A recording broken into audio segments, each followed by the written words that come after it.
Product not yet rated.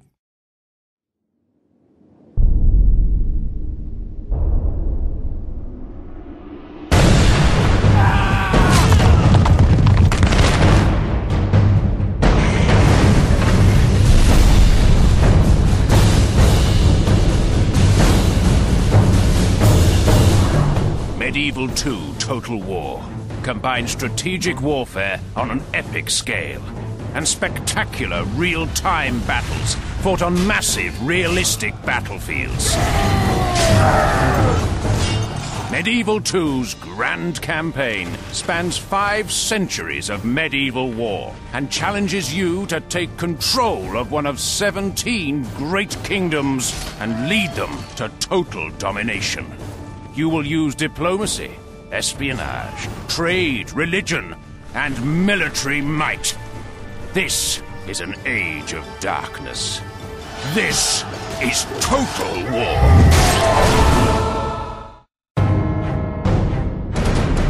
Hi, I'm Dan Leftonen, a designer from the Creative Assembly, and I'll be taking you through a video preview of Siege Warfare in Medieval 2 Total War. Mastering the strategy of siege warfare will be an important element of your success in Medieval 2's grand campaign. Victorious siege battles are crucial to the expansion of your empire as you seek to take enemy provinces on your path to domination.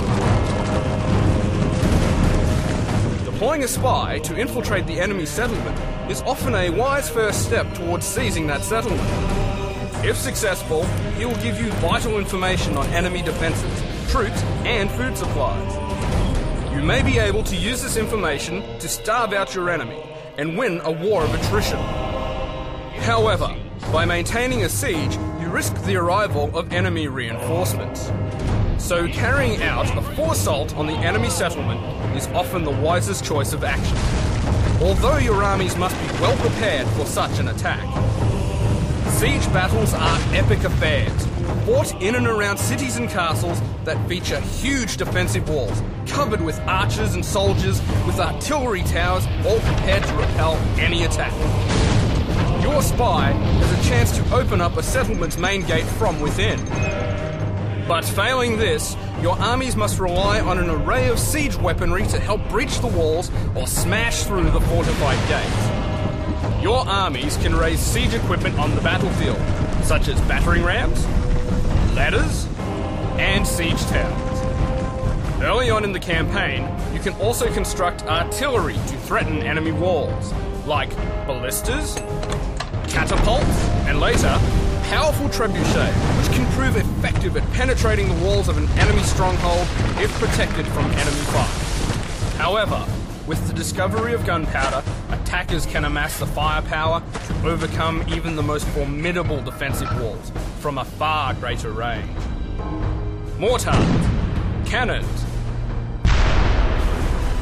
and the monster bombard will change the face of your siege warfare. But even with such considerable weapons, the huge castles of the day present a massive challenge to any attacker. Seizing a mighty fortress will mean breaching up to 3 sets of castle walls, whilst under murderous fire. Attackers will have to plan carefully and consider sparing units and siege weaponry for each wave of attack. Meanwhile, defenders must choose whether to forfeit their defences and sally out to do battle in open terrain, or hold their ground whilst choosing the right time to fall back to the protection of the inner walls. Eventually, the attackers must be beaten back and forced into retreat, or the brave defence will come to an end in a bitter, last-ditch battle deep within the castle grounds. These tactics and strategies of siege warfare must be mastered if you are to expand your kingdom and hold off any invading enemies at your gates. That concludes our preview of sieges in Medieval 2. Join us again as we continue to examine the strategies of the battlefield and the features of the campaign game in Medieval 2 Total War.